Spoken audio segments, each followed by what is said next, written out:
میں کہہ رہا ہوں کہ اس کے بغیر یہاں پاکستان نہیں رہے گا۔ اس کے لیے اس کی جو دستوری، تدریجی، قانونی، پرامن اگر راستہ اختیار نہ کیا گیا تو ملیٹنسی بڑھے گی، یہ رکنے والی نہیں۔ یہ جو اوپر کا جو علاقہ ہے، ایک ٹرائنگل ہے جس کا نقشہ کھینچا ہے ایک بہت بڑے مصری ادیب اور مورخ نے، شکیب ارسلان ان کا۔ انہوں نے کہا ہے کہ یہ پامیر سقا مرتفع جو ہے، پامیر جسے روف آف دی ورلڈ کہا، اس سے پہاڑوں کے سلسلے نکل، کوئی چین کی طرف چلا گیا، کوئی تبت کی طرف چلا گیا، جو قراقرم ادھر آ گیا پاکستان کی طرف، ہمالیہ آ گیا پاکستان انڈیا کی طرف، ادھر ہندو کش چلا گیا افغانستان میں۔ یہ سب جیسے کہ ایک جو پہیا ہوتا ہے اس کے جو لگے ہوتے ہیں سپوکس جنہیں کہتے ہیں۔ اس نے کہا کہ ایک طرف ہمالیہ اور ایک طرف ہندو کش، اس کے درمیان میں جو قوم رہتی ہے، اب نوٹ کر لیجیے، یہ ہمالیہ کا اینڈ جو ہے مغربی، وہ کیا ہے، یہ نتیا گلی وغیرہ اسی کا حصہ ہے، اس کے بعد ختم۔ دریائے سندھ بہ رہا ہے لیکن اوپر جا کر وہ ٹرن دیتا ہے رائٹ کو، تو پھر اب وہ قراقرم اور ہمالیہ کے درمیان جاتا ہے، یہاں تک کہ انڈیا سے جو اس کا داخلے کا راستہ آ جاتا ہے۔ لیکن یہ جو ہے یہ درمیانی راستہ، یہ اصل میں ہندو کش ادھر اور ہمالیہ ادھر، اس کے درمیان جو قوم آباد ہے، اور اس ٹرائنگل کا بیس ہے مالاکنڈ کا پہاڑ، مالاکنڈ، ہمالیہ، ہندو کش۔ اس ٹرائنگل میں جو قوم آباد ہے، شکیب ارسلان کہتا ہے اگر پوری دنیا میں اسلام کی نبضیں ڈوب جائیں تب بھی یہاں کے لوگوں میں اسلام کی نبض، یہ وہ علاقہ جہاں سے پاکستان کے طالبان کا آغاز، جہاں سے پرامن تحریک چلی تھی، اس کا راستہ روک دیا گیا، اب وہ شدت پسندی پر آ گئے، اور یہ شدت پسندی بڑھے گی اگر آپ نے تشدد سے رو، اگر امریکہ کے چمچے بنے رہے، اگر امریکی ایجنڈے ہی کو پورا کرتے رہے اور اپنے لوگوں کو مارتے رہے، تو جواب میں دریک چراغ حقیقت کو گل کیا تم نے تو موجے دودھ سے صد آفتاب۔ یہ اب جو آ رہے ہیں، کہاں سے آ رہے ہیں آپ کے خودکش حملہ آور؟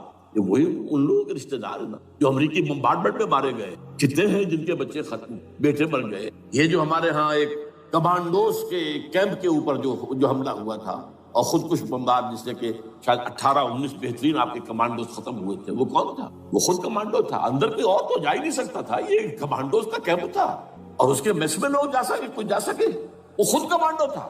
اس کی بیٹی لال مسجد کے اندر جلی تھی۔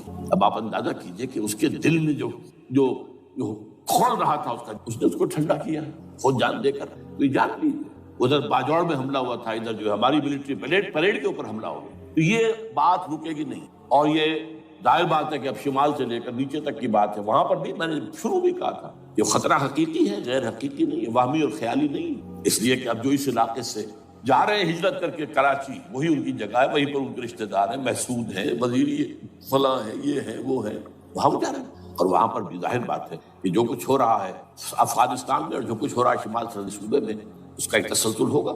میں یہاں یہ عرض کر دوں آپ سے کہ تقریباً 4 سال قبل، بلکہ 4.5 سال، میں انتہائی مایوسی کو پہنچوں کہ پاکستان کا وجود باقی رہے گا۔ میں نے یہی تقریر کی ہے 29 فروری سن 2004 کو، اس جگہ پاکستان جواز کھو چکا۔ یہ اسلام کے نام پر تھا، ویئر اسلام؟ جو اسلام یہاں ہے وہ تو بھارت میں بھی ہے، وہ تو امریکہ میں بھی ہے، وہ کہاں ہے اسلام کا سیاسی نظام، اسلام کا تعزیراتی نظام، اسلام کا کرمنل لا، اسلام کا سول لا، اسلام کے فیملی لاز کہاں بنائے تھے اس شخص نے جو فیلڈ مارشل بنا تھا، خود ساختہ، جو اس نے قوانین بنائے تھے؟ تمام علماء نے کہا تھا، تمام مکتبہ کہ غلط ہے، تحریک کوئی نہیں اٹھائی، یہ ان کی غلطی تھی، کوتاہی تھی۔ جمہوریت کی تحریک میں شامل ہو گئے، اس پر کوئی تحریک نہیں۔ بہرحال وہ نظام کہاں ہے؟ وہ نظام تو قائم نہیں کیا۔ اس حوالے سے یہ اپنا جواز کھو چکا۔ نو ریشنل ریزون دیت جسے کہتے ہیں فرینچ کے اندر، ریزون دیت کسی چیز کی ریزن، ریشنل آف ایگزسٹنس نہیں۔ اس کے بعد یہ کہ پچھلے سال سے کچھ مایوسی نے، number 1 chief justice of Pakistan Iftikhar Muhammad Chaudhry کے اندر ہمت اللہ نے دی، وہ کھڑا ہو گیا۔ جرنیلوں کے جم گھٹے کے اندر ایک سویلین آدمی جو ہے جس درجے کا مرعوب ہو سکتا ہے، آپ اس کا اندازہ کریں۔ اور اس کے بعد اسپونٹینیس موومنٹ، وہ کلا انہوبی شے، سوچ نہیں سکتے یہ موومنٹ جو ہے، یہ کوئی اسٹریٹ ارچنز کی چلائی ہوئی نہیں، یہ ہمارے ہاں کے گاموں ماجوں کی نہیں، بلکہ یہ تو پڑھے لکھے لوگ، وکیل، کالے کوٹ، کالی ٹائیاں پہنے، یہ جو سختیاں جھیلی ہیں انہوں نے، ابھی تک وہ تحریک چل رہی ہے۔ اگر سے ظاہر بات ہے وقت گزرنے کے ساتھ ساتھ اس کی وہ تیزی اور تندی میں تو کمی آئی، اور حکومت کو موقع ملا ان کے اندر کوئی رفت پیدا کرنا۔ لیکن بہرحال ان دونوں چیزوں سے میری مایوسی۔ اب دوسری بات وہ تھی 18 فروری کے الیکشن کا پرامن طور پر میں یہ سمجھتا تھا کہ جو اس کے اندر دخل اندازی ہے، رگنگ ہوئی ہوئے، کیسے ممکن ہے پاکستان میں الیکشن ہو اور ریگنگ نہ ہو؟ پھر تحریک چلے ہی چلے، کیونکہ تحریک تو چل رہی ہے پہلے سے، صرف اس کے اوپر تیل اور ڈالنا ہے، اور پھر بدامنی ہوئی ہو، اور پھر دونوں طرف گدھ بیٹھے ہوئے، the NATO forces in the west, Indian forces they will march into Pakistan, اور پاکستان کے ایٹمی دانت توڑ کر Pakistan will be put at the mercy of India, Bharat, now do whatever you like. Condoleezza Rice کا میں آپ کو بیان سنا چکا ہوں، پاکستان کے مستقبل کا فیصلہ امریکہ اور بھارت نے کرنا۔ بہرحال اب تیسری جو امید ہوئی ہے کہ کل پرسوں میں جو کولیشن جو ہے یہ ناکام ہوتی نظر آ رہی، لیکن یہ کہ صدر کے مواخذے پر یا صدر کے خلاف جو ایک کارروائی ہو رہی، اللہ کرے کہ وہ بھی ہو جائے، یا اس سے بھی بہتر ہے کہ وہ خود ہی استعفیٰ دے کر دفع ہو جائے۔ بہرحال یہ کہ اس سے بھی ایک پہلو جو ہے پیدا ہوتا ہے۔ اب یہاں اسلامائزیشن کا پرامن، تدریجی اور اسلام کا دستوری اور قانونی طریقہ کیا ہے؟ وہ طریقہ کیا ہے؟ 1949 اور 50 میں جو عمل شروع ہوا تھا، جو اس کے بعد سے آج تک جو ہے ختم ہو گیا، اس کو اصل دوڑ پیچھے کی طرف گردش ایام۔ 49 میں کیا ہوا تھا؟ قرارداد مقاصد۔ وہ گویا کہ پاکستان میں نظام خلافت کی جڑ تھی جو رکھ دی گئی تھی کہ sovereignty belongs to Allah and whatever authority we have it's a sacred امانت۔ یہ تو اصل استعمال کی جائے گی یہ قوت کتاب و سنت کے دائرے کے اندر۔ this is خلافہ، in essence it is خلافہ۔ خلافت کی بنیاد رکھی گئی۔ اس سے پہلے 48 میں سن 47 کی ایک تقریر کی وجہ سے جو غلط فہمی پیدا ہوئی تھی قائد اعظم کی 11 اگست کی، اس کا انہوں نے کراچی کی ہائی کورٹ بار ایسوسی میں جا کے کہہ دیا تھا۔ کچھ لوگ شرارت کے ساتھ یہ پروپیگنڈا کر رہے ہیں کہ پاکستان میں دستور شریعت پر مبنی نہیں ہوگا، یہ فتنہ ہے، غلط کہہ رہے ہیں، نفی کر دی تھی۔ اب یہ دوسری بات ہے کہ اندھوں کے اندھے جو ہیں وہ اس 11 اگست کی تقریر کو لیے پھرتے ہیں اس کے ایک جملے کو، اور یہ اتنی کھلی بات جو کی شریعت کا لفظ، شریعت پاکستان کا دستور جو سمجھتا ہے کہ شریعت پر نہیں مبنی ہوگا وہ غلط کہتا ہے، وہ شریر ہے، شرارت پیدا کر رہا ہے، یہ قائد اعظم کے الفاظ۔ بہرحال اس کے بعد ایک عمل کیا ہوا تھا سن 50 میں، یہاں کے سیکولر عناصر نے ایک بڑا شور مچایا، کس کا اسلام لاؤ گے؟ شیعہ کا، سنی کا، دیوبندی کا، بریلوی کا، وہابی کا، کس کا اسلام؟ اللہ تعالیٰ غریق رحمت کرے ان بزرگوں کو۔ پاکستان کے تمام مذہبی مکاتب فکر کی ٹاپ کی قیادت جمع ہو گئی کرا، شیعہ بھی، اہل حدیث بھی، بریلوی بھی، دیوبندی بھی، 31 علماء، جماعت اسلامی بھی، مولانا مودودی بھی اس میں، انہوں نے 22 پرنسپلز ایگریڈ اپون، دستور بنانے کے لیے 22 پرنسپلز ہیں، حاضر ہیں، بناؤ دستور۔ اب کوئی دلیل نہیں، تمام مکاتب فکر۔ بعد میں ہوا کیا ہے، اس میں کس کا کتنا رول ہے، یہ بڑی درد بھری داستان ہے، میں اس وقت کو چھیڑنا نہیں چاہتا۔ حاصل کیا ہے، وہاں سے ہمارا پروسیس ڈیریل ہوا، کچھ اپنوں کے کیے، کچھ بیرونی دباؤ کے۔ قرارداد مقاصد کی سزا دی گئی لیاقت علی خان کو، تم نے پاس کرائی ہے، اسے ایسے قتل کیا گیا کہ سوراخ تک نہیں ملا گیا۔ یہ ایسی تو نہیں ہوتا، اس کے پیچھے بڑے بڑے کریکٹر، بڑے بڑے کریکٹر۔ اب اس کے بعد وہ عمل کیسے شروع ہو؟ ضیاء الحق نے جو ایک ادارہ قائم کیا تھا فیڈرل شریعت کورٹ، اصولی اعتبار سے بہترین قدم، وہ کیا تھا؟ یہ شریعت کورٹ ہے، اس میں کوئی شخص لائے پیٹیشن کہ پاکستان کا فلاں قانون جو ہے میں ثابت کرتا ہوں کتاب و سنت کے منافی ہے، یا کورٹ سو موٹے لے لے کسی بھی معاملے کو، ایگزسٹنگ جو قوانین ہیں ان کا جائزہ لے کہ اس میں یہ پورا قانون یا اس کی یہ شق جو ہے یہ خلاف شرع، اس پر آرگومنٹ، دونوں طرف کے دلائل ہوں، علماء بھی آئیں، وکلاء بھی آئیں، بحث کریں۔ شریعت کورٹ کا تو میدان ہوتا کھلا، بالآخر اگر کورٹ فیصلہ دے دے کہ ہاں یہ ایگزسٹنگ قانون یا جو قانون قابل زیر غور ہے بننے جا رہا ہے یہ خلاف شریعت ہے یا جزوً شریعت کے خلاف ہے، تو وہ اسے کینسل کر دے گا اور کہہ دے گی کورٹ کہ اگر یہ مرکزی معاملہ ہے تو مرکزی حکومت، صوبائی معاملہ تو صوبائی حکومت اتنی مدت میں 3، 4، 6 مہینے اندر اس کی آلٹرنیٹ لیجسلیشن کر لے، جیسے ہی مہلت ختم ہوگی یہ قانون ڈیفنکٹ ہو جائے۔ اصولی اعتبار سے اس سے زیادہ صحیح اسکیم کوئی نہیں سوچ سکتا،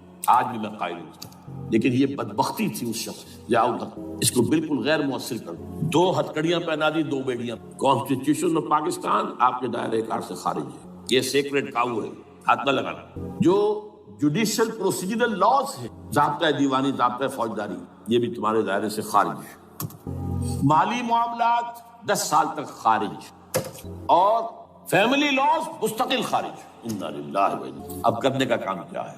نمبر 1، فیڈرل شریعت کورٹ کے دائرے پر جو تحدیدات ہیں، لیمیٹیشن ختم کی جائے یکسر۔ نمبر 2، اس کا سٹیٹس کم سے کم ہائی کورٹ کے درجے کا ہو۔ نمبر 3، اس میں جید علماء کو لا کر بٹھایا جائے، ان کی میجورٹی ہونی چاہیے، وہ کلا بھی ہوں جدید تعلیم کے جدید قانون کے جاننے والے، لیکن علماء بھی ہوں۔ اگر آپ جید علماء کو لے آئیں گے تو پھر وہ جو عام مولوی ہے بیچارہ، وہ جو پوری طرح نیم خواندہ ہے یا نیم تعلیم یافتہ ہے، یا ہمارا عام آدمی ہے جو طالبان کے انداز کے اندر وہ شدت پسندی پر آ گیا ہے، اسے یہ اندازہ نہیں ہے کہ دین میں اہمیت کس شے کی اول ہے، پھر دوسری کون سی، ثانی شے کون سی ہے۔ اب اس کے بجائے علماء، جدید علماء، تمام جو ہے مسالک کے علماء اس میں شامل، اس کے فیصلوں پر نظر ثانی کا کھلا موقع ہو چاہیے۔ ایک دفعہ عدالت فیصلہ کر دے، نظر ثانی کا موقع ہو، اور کسی ایک شہری کی طرف سے پیٹیشن آئے یا سو موٹو، وہ جائزہ لے اور ایک ایک کر کے قوانین جو ہے غلط ختم، ان کی جگہ پر لیجسلیشن پارلیمنٹ یا صوبائی اسمبلی کرے گی۔ کورٹ کا کام لیجسلیشن نہیں ہے، وہ یہ کہہ سکتا ہے یہ بھائی یہ معاملہ جو ہے شریعت سے تجاوز کر گیا، یا فلاں جو قانون تم بنانے چلے اس کی یہ جو ہے شریعت کے خلاف ہے، بس فیصلہ یہ دے گی۔ ظاہر بات ہے لیجسلیشن اس کا کام نہیں، لیجسلیشن جو کرے گی آپ کی نیشنل اسمبلی کرے گی، آپ کی صوبائی اسمبلی کرے گی، لیکن وہ اس کا متبادل قانون لے آئیں اور پہلا قانون ختم ہو۔ اچھا، اس عرصے کے دوران جو کونسل آف اسلامک آئیڈیالوجی پر ارب روپیہ خرچ ہوا ہے، اس کی رپورٹوں کے انبار لگ گئے ہیں، کسی ایک سفارش کو بھی آج تک پارلیمنٹ میں پیش نہیں کیا گیا، اور اس میں جید علماء رہے اور تمام مکاتب فقہ کے علماء رہے۔ ان کی رپورٹوں کو رفتہ رفتہ پارلیمنٹ کے سامنے لایا جائے اور ان کے ذریعے سے نئی قانون سازی کی جائے۔ اگر آپ یہ قانونی دستوری راستہ کھول دیں گے اور تجدیداً اس طریقے سے Islamisation of laws of Pakistan ہو جائے تو ظاہر بات ہے کہ پھر جو دہشت گرد ہیں، دہشت پسند ہیں، جن کو آپ خطرہ کہہ رہے ہیں، خطرہ، طالبان آنند، طالبان آ گئے، طالبان آ رہے ہیں، اب ڈرو اور بچو اور مقابلے کی تیاری کرو اور اسلحہ تیار کرو، اگر یہ کام کریں گے تو پھر ظاہر بات ہے کہ وہ تو فساد ہوگا، اور فساد کا نتیجہ کیا نکلے وہ اللہ ہی بہتر۔ لیکن یہ پروسیس جو میں نے بیان کیا ہے، اگر اس پر عمل ہو جائے تو یہ وہ پروسیس ہے جسے جنرل حمید گل نے کہا تھا کہ اگر ایسا ہو جائے تو یہ سافٹ ریولوشن ہو، بغیر تشدد کے، بغیر کسی اور کے۔ اگر نیت ٹھیک ہے اور اگر یہ واقعی جیسے قائم علی شاہ نے سمجھ لیا ہے اور جیسے کہ ذوالفقار مرزا نے سمجھ لیا ہے، اسلامائزیشن، اگر اس کو سب سمجھ لے، زرداری بھی سمجھ لے اور نواز شریف بھی سمجھ لے اور سب سمجھ لے، تو ظاہر بات ہے کہ پھر کسی توڑ پھوڑ کے بغیر، کسی اور بدامنی کے بغیر، کسی تشدد کے بغیر اسلامائزیشن یہاں ہو جائے تو سب کے دل خوش ہو جائیں گے، اور یہ سارا جو بھی تشدد ہے، یہ دہشت گردی ہے، اس کے راستے بند ہو جائیں گے۔ اگر ایسا نہیں کرتے تو غیر تعلیم یافتہ یا نیم تعلیم یافتہ، جن کو کوئی پورا تصور نہیں ہے، نہ دنیا کے حالات کا علم، نہ شریعت کے جو اصل مصادر اور منابع ہیں، اصل سورسز، ان تک رسائی ہے، بس کچھ چیزیں سن رکھی، یہ تو معلوم ہے انہیں کہ داڑھی رکھنی ہے، سنت ہے، لیکن یہ کہ یہ فرض تو نہیں ہے بھائی، پھر اس کی کوئی خاص مقدار تو معین نہیں، یہ تو نہیں جانتے۔ ویڈیوز ہیں، آڈیوز ہیں، ان میں گانے ہیں، اس میں آپ کو معلوم ہے کہ اوریانیت ہے، جو ویڈیوز ہیں، وہ تو ان کو جلائیں گے ان کی دکان۔ آپ تعلیم دے رہے لڑکیوں کو، وہ جانتے ہیں جو تعلیم آپ دینا چاہتے ہیں، آپ تو ڈانس کو کی تعلیم کو بھی وہاں پر نافذ کریں، آپ نے تعلیم کا شعبہ ہی دے دیا اسماعیلیوں کے ہاتھ میں، لہٰذا ان کا تو رد عمل ہوگا۔ اس کا راستہ اگر روکنا تو اس پروسیس سے جو میں نے بیان کر دیا ہے، جس کو میں بیان کر رہا ہوں نہ معلوم کب سے، نواز شریف صاحب، ان کے والد میاں محمد شریف صاحب مرحوم، اور شہباز شریف صاحب اور عباس شریف صاحب، چاروں میرے پاس آئے تھے، 2 دفعہ آئے تھے، اور میں نے یہ ترمیمی بل پیش کیا تھا جس کے آئٹم میں نے آپ کو گنوا دیے، بہرحال نہیں کیا کچھ، لیکن یہ کہ اگر یہ نہیں کریں گے تو یہ کہ دوسری طرف یہ سمجھ لیجئے اس وقت پاکستان کے دینی مدرسوں میں شدید تحریک چل رہی ہے۔ لال مسجد یہ ایک سمبل بن چکی، یہ ایک علامت ہے، اور یہ ملیٹنسی کی طرف بہت بڑی تعداد میں، خاص طور پر جو طالب علم ہیں عربی مدارس کے، طالبان کی سورس یہی تو ہے نا، یہی تھے جن سے کہ افغانستان میں طالبان ابھرے تھے اور یہیں سے پاکستان کو ابھر رہے ہیں۔ ان کے اندر شدید لہر ہے اور کوئی بہت بڑا فساد ہو گیا اگر خدا نہ خواستہ تو that will be the end of Pakistan۔ اس سے بچنا ہے تو وہ راستہ اختیار کریں جو میں نے بیان کر، جو میں سال سے بیان کر، دستور کا ترمیمی بل بنا کر دیا، اسے عام بھی کیا۔ البتہ اس عرصے میں ظاہر بات ہے کہ ہم کیا کریں گے، ہمارا کوئی پروگرام کسی ملیٹنسی کی طرف جانے کا نہیں ہے، ہم اسے مفید نہیں سمجھیں بلکہ مضر سمجھیں، یہ کاؤنٹر پروڈکٹیو۔ ہمارے سامنے پروگرام کیا ہے، سے نکاتی بڑے پیمانے پر دعوت ایمان بذریعہ قرآن، نمبر 1۔ میری تمام سرگزشت کھوئے ہوئوں کو جتوں، میری سرگزشت جو ہے 50 سال سے اسی میں ہے، قرآن کو پڑھنا، پڑھانا، سیکھنا، سکھانا، عام کرنا، اور الحمدللہ ایک بڑی ٹیم تیار کر اللہ کے فضل جو یہ کام کر، دعوت ایمان بذریعہ قرآن، اور جو ایمان واقعتاً لے آئیں جس کا ثبوت ہوگا شریعت پر عمل، جس چیز پر عمل کیا جا سکتا اور نہیں کرتے تو آپ مجرم ہاں ظاہر بات ہے اس سے ایک حصہ ایسا ہے جس پر آپ عمل نہیں کر سکتے جب تک کہ نظام نہ بدل جائے. چور کا ہاتھ میں نہیں کاٹ سکتا، آپ نہیں کاٹ سکتے، لیکن جتنے پر عمل ممکن ہے اس پر عمل. ایسے لوگوں کو آرگنائز کیا جائے، بیعت کا نظام، مسنون نظام، قرآن میں معصور، مسنون، منصوص، یہ سارا نظام اس کی بنیاد. ایک آدمی کا، وہ آدمی کہے کہ بڑھو تو بڑھو، وہ کہے کہ رک جاؤ تو رک جاؤ. نمبر 3 ان لوگوں کا تزکیہ. اور میں بتا چکا ہوں تزکیہ اور تربیت. تزکیہ کس بات کی؟ کوئی امنگ، کوئی ولولہ، کوئی مقصد، کوئی تمنا دل میں نہ رہے سوائے اللہ کی رضا. حکومت مطلوب نہ ہو، اقتدار مطلوب نہ ہو، مال و دولت مطلوب نہ ہو، اللہ کی رضا اور آخرت کی فلاح. ہر تمنا دل سے رخصت ہو گئی. حضرت مجذوب کا مصرع، اب تو آجا، اب تو خلوت ہو گئی، اے اللہ